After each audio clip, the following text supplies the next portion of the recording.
अस्सलामुअलैकुम सामीन। 7 रजबुल मुरज्जब की तारीख शुरू हो चुकी है। 29 जनवरी है।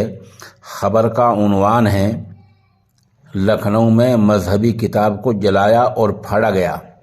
ख़बर तफसील से सुनिए। लखनऊ में पीजीआई के वृंदावन कॉलोनी में आज इतवार के दिन सुबह के वक्त रामचरितमानस की कॉपियां फाड़ने के बाद उनको जला दिया गया। प्रतियां जलाने वाले ओबीसी महासभा के ओहदेदार हैं। उन्होंने स्वामी प्रसाद मौर्य की हिमायत में नारेबाजी की और मज़कूरा किताब की कॉपियां जलाईं। इस मामले में पीजीआई पुलिस ने जीडी में मामला दर्ज किया है। मुलजिमों की तलाश शुरू कर दी है। हालांकि इस ताल्लुक से कोई मुकदमा हनूज दर्ज नहीं किया गया है। प्रतियां इन कॉपियां जलाने का सोशल मीडिया पर वीडियो भी वायरल हो रहा है। पुलिस को मिली जानकारी के मुताबिक ओबीसी महासभा के ओहदेदार देवेंद्र यादव के क़यादत में आज इतवार के दिन सुबह के वक्त वृंदावन कॉलोनी के पास महासभा के लोग पहुंचे। वहां पर साबिक वजीर और समाजवादी पार्टी के एमएलसी स्वामी प्रसाद मौर्य की हिमायत में बैनर लगाया।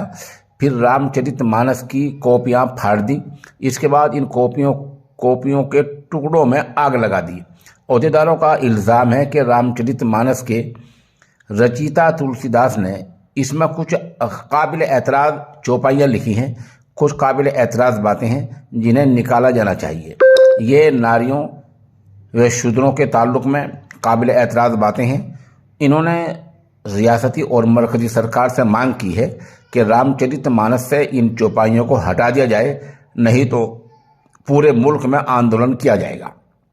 ओहदेदारों का कहना है कि अभी पर्चियों में आग लगाई गई है, लेकिन इसे हटाया नहीं गया तो मानस की प्रतियां पूरे देश में जलाकर मुखालफत की जाएगी। इंचार्ज पीजीआई राणा राजेश सिंह के मुताबिक इस मामले की जानकारी होने पर फौरन पुलिस टीम मौके पर भेजी गई थी, लेकिन वहां पर कोई नहीं मिला है। आसपास के घरों और दुकानों पर लगे सीसीटीवी कैमरों की मदद से मुलजिमों की तलाश की जा रही है। वहीं वायरल वीडियो की बुनियाद पर डीजी में मामला लिखा गया है। अभी इस ताल्लुक से किसी ने कोई तहरीर नहीं दी है। बहरहाल ये आज लखनऊ में हुआ है, जहां रामचरितमानस की कॉपियां जलाई गई हैं और स्वामी के हक में